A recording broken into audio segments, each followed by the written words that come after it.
Hey gang, happy Saturday. It is time to jump into our study session. We are working our way through Dr. Joe Dispenza's book, Breaking the Habit of Being Yourself.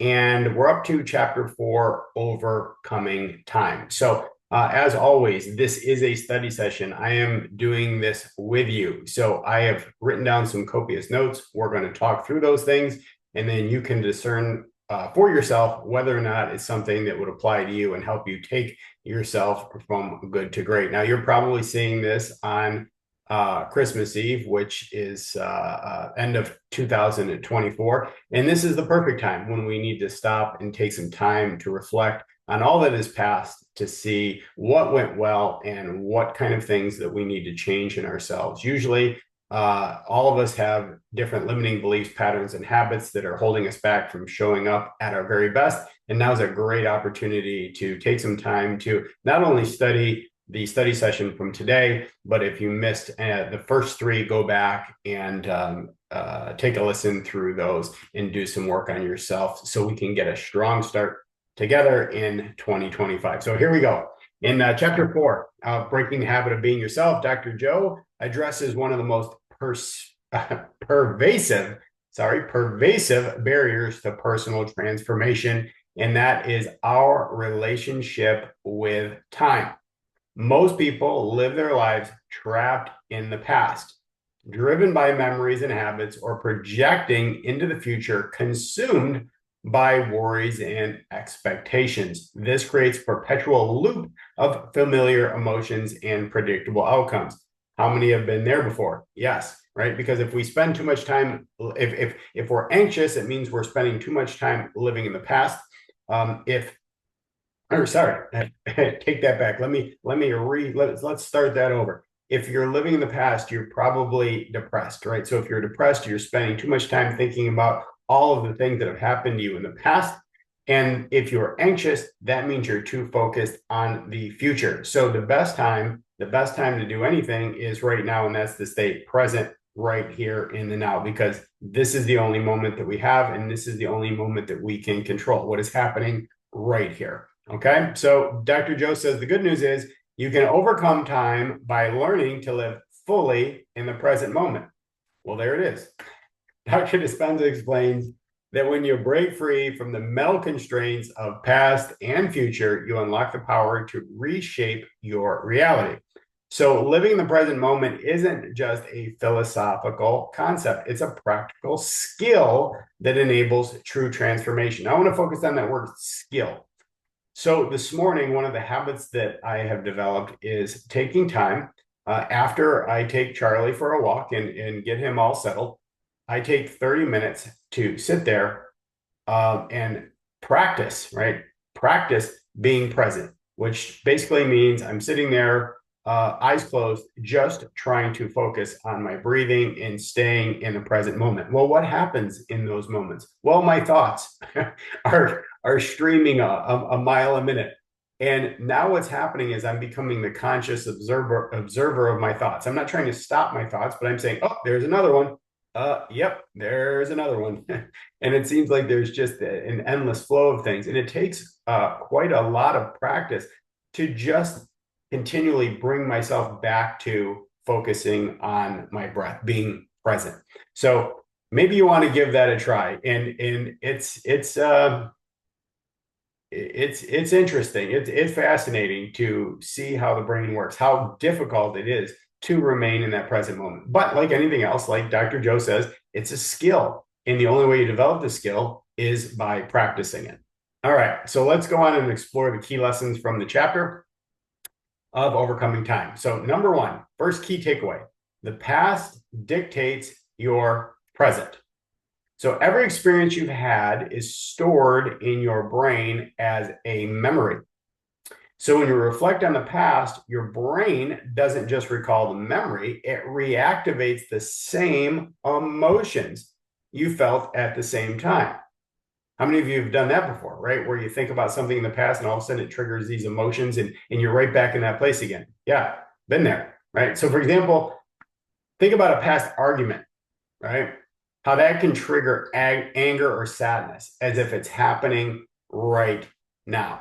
So the key insight around this is if you're constantly replaying past memories, you're conditioning your body to remain stuck in the emotional state of the past, making it nearly impossible to create a different future. So let's say that again. If you're constantly going back into the past, you're constantly replaying past memories of things that have happened to you, you're conditioning your body to remain stuck in that emotional state of the past, and it makes it impossible for you to create a different future moving forward.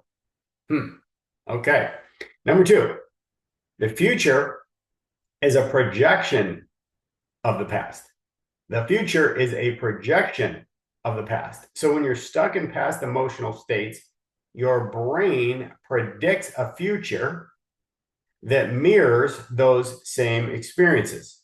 So if your past has been filled with stress, fear, or disappointment, your mind projects those feelings onto your future, creating a self-fulfilling prophecy. So we're our own worst enemy. Whatever someone else did to us isn't nearly as bad as what we're doing to ourselves.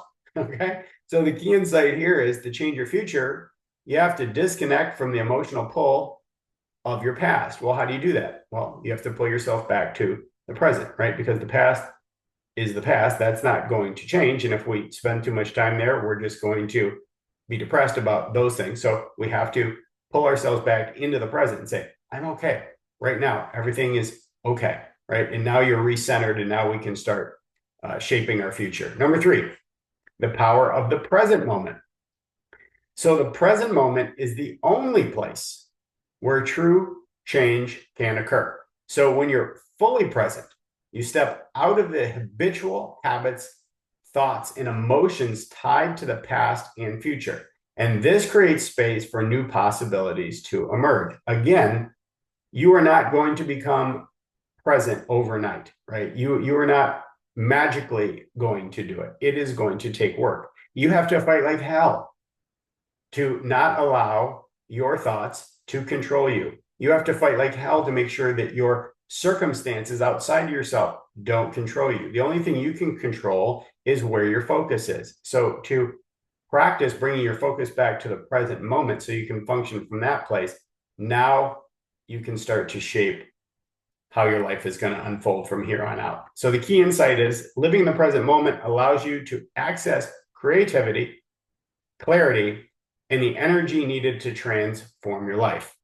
Key takeaway number 4, time is a mental construct. So Dr. Dispenza emphasizes that time, as we experience it, is largely a construct of the mind. So by focusing on clock time, right? By focusing on clock time, we often lose touch with the timeless nature of the present moment. So overcoming time means shifting your focus from linear thinking to a more expansive, to a more expansive awareness of the now. So how do we do that? Well, here's some action steps from Dr. Joe to overcome time. So let's dive into those and take a look at what he has to say. Number 1, recognize your mental time loops. So the first step to overcoming time is to notice how often your mind drifts to the past or the future. Are you constantly replaying an old mistake? Are you worrying about an upcoming event? These thought patterns keep you locked in emotional states that no longer serve you. Okay? So this is just a conscious action that we have to pay attention to what we're thinking about, where our mind is going. So set an alarm on your phone to check in with yourself 3 times a day, Dr. Joe says. And when the alarm goes off, ask yourself, am I focused on the past, the future, or the present moment? Number 2, what emotions am I experiencing right now? So the whole idea behind the alarm is just to recenter yourself, to bring yourself back to the present moment for a second. And that's a pretty simple thing to do. I mean, if you literally just set 3 alarms off in a day, right? So maybe even one is when you first wake up in the morning. That's an easy one. What did you wake up thinking about? Are you focused right on the present moment? Or are you already thinking about all the things that you have to do in the future, right? Or are you still angry or dwelling upon something that happened yesterday, right? So that's a good first check. And then you analyze yourself to to ask yourself, well, what emotions am I fearing, am I experiencing right now around this thing? So if you can catch yourself doing that, you can bring yourself back to the present moment. Then you're going to get into the heat of the day. You're not well practiced yet, and you're going to need another reminder. So maybe around lunchtime or so, boom, that ding, ding, ding, the alarm goes off, and you take a second and you go, okay, where am I right now? Am I focused right now? Or am I running around like a chicken with my head cut off, right? What am I doing right now? Let's bring it back. And if you just continue to do that, it's kind of like what Tony Robbins says, right? Where your attention goes, energy flows, results always show. So you have to put some attention there. You have to put some energy there if you are going to recognize first what your time loops are. Number 2, practice presence through breath work. Okay, this is what I was talking about that I'm doing in the morning, okay? So your breath is a powerful tool for anchoring yourself in the present moment. When you focus on your breath, you shift your attention away from the mental time loops and reconnect with your body and surroundings. So Dr. Joe says, spend 5 minutes each day practicing conscious breathing. Sit comfortably, close your eyes and inhale deeply through your nose for 4 counts. Hold your breath for 4 counts, then exhale slowly through your mouth for 6 counts.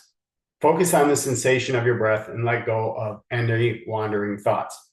Okay, so you can do the counting method.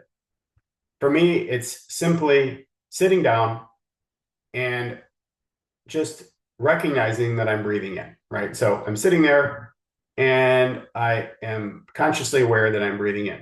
Then I'm consciously aware that I'm breathing out. So all I'm doing is observing my body that is on autopilot, right? I don't have to think about breathing. I just breathe. So all I'm doing is sitting there, observing my body doing its thing on its own. So as long as I can focus on that, the fact that I'm inhaling and then I'm exhaling, that's great.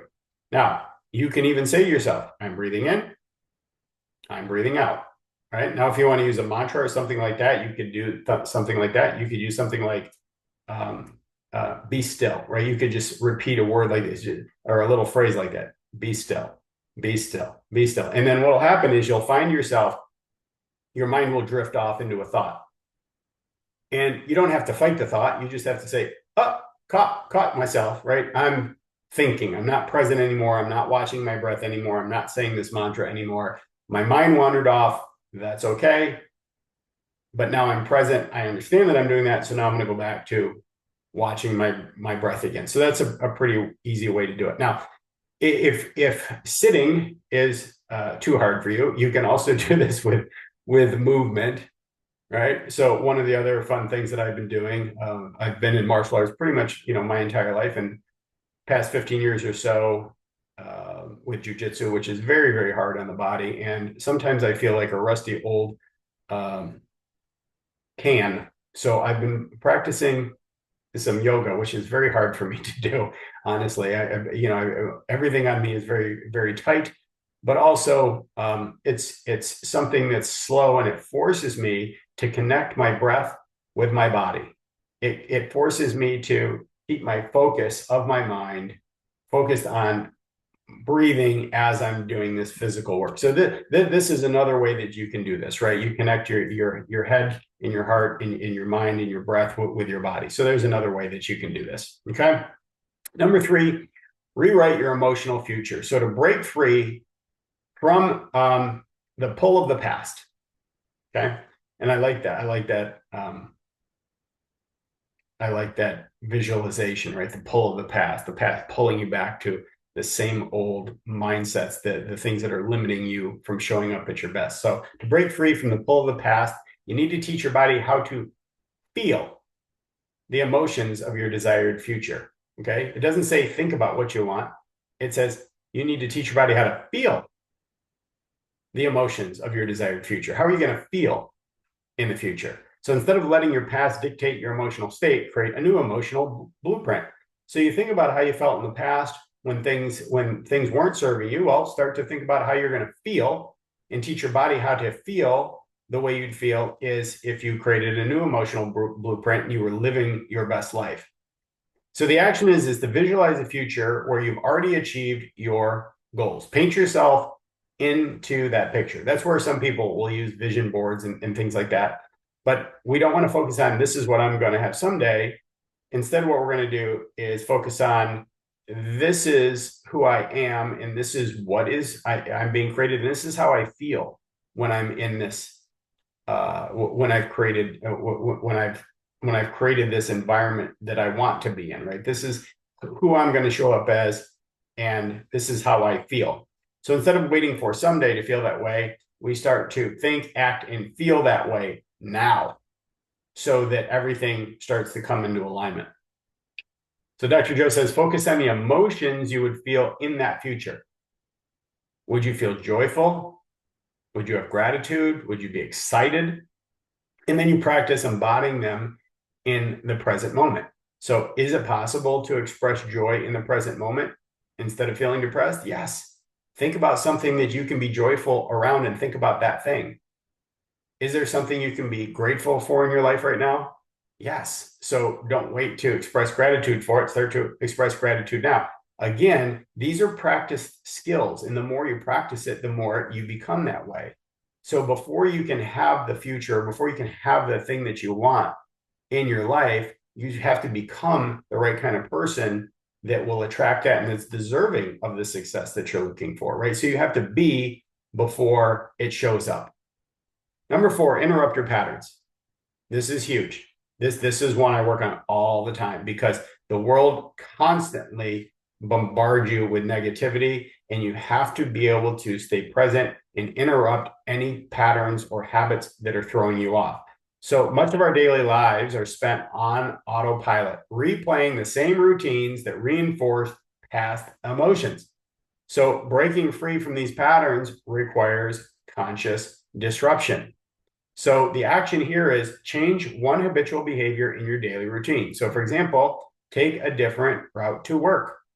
Okay. So if you always go one way, well, do something different and go the other way. And it's interesting how things change in what you see. So even something as simple, if I take Charlie out for a walk in the morning, if I habitually go one way, well, we see the same kind of things. And he's even conditioned to walk out the door and take a left, right? Well, what happens if we walk out the door and we take a right?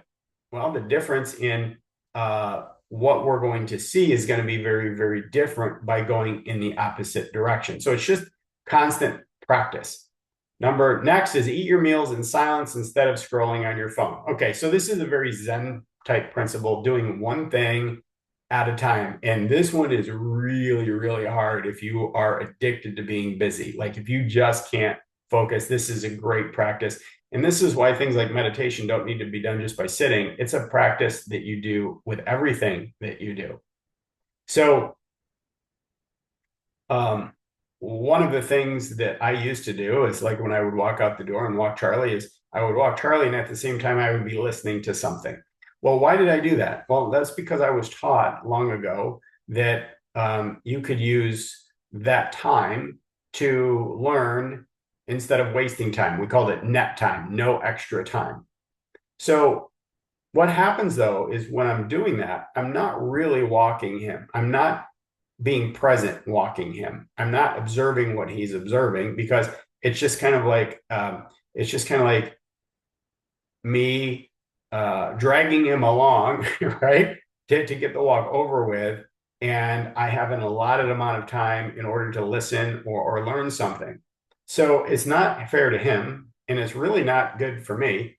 And I decided to stop doing that.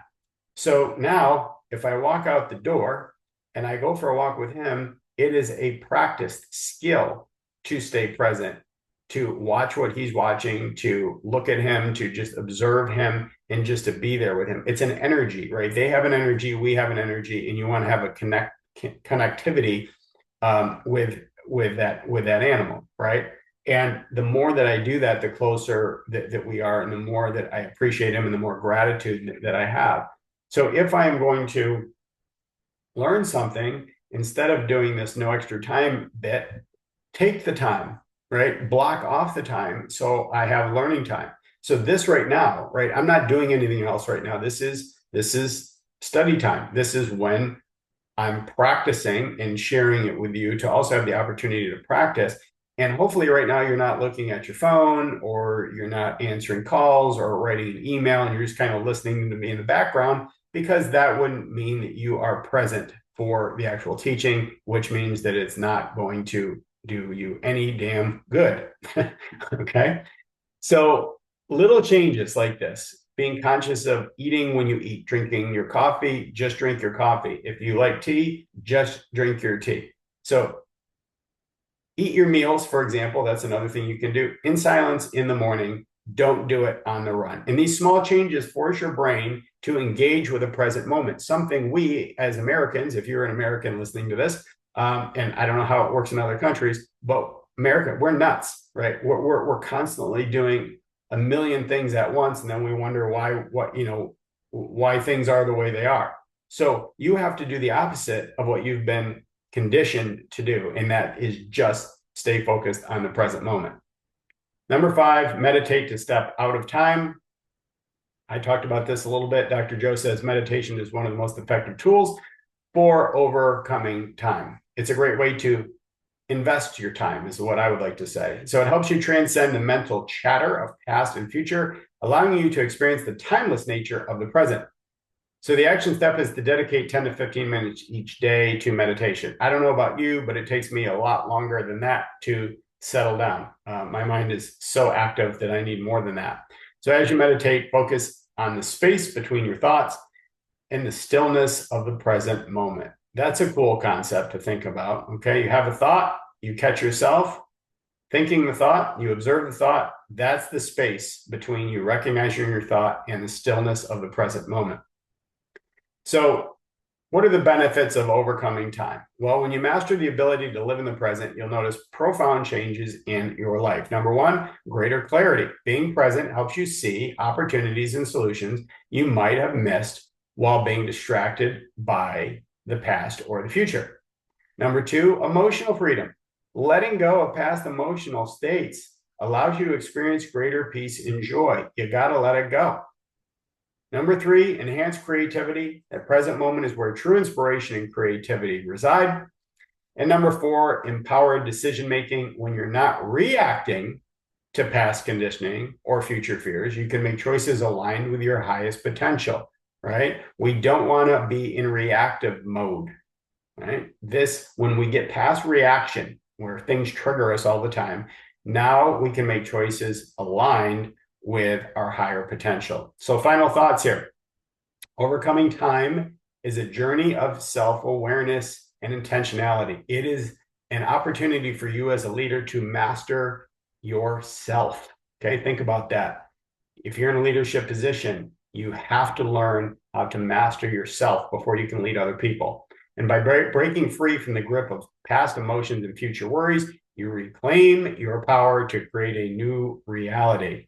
So as Dr. Joe reminds us, when you live in the present moment, you access the infinite possibilities of the quantum field, or as I would like to say, you're more in alignment with what you were called to do here on Earth. God gave you a certain measure of gifts and talents, and we need to stay focused on those, because those are a reflection of your higher self, your greatest self, not on the things that are holding us back. So now's an opportunity to take a deep breath, step into the now, and watch your life transform.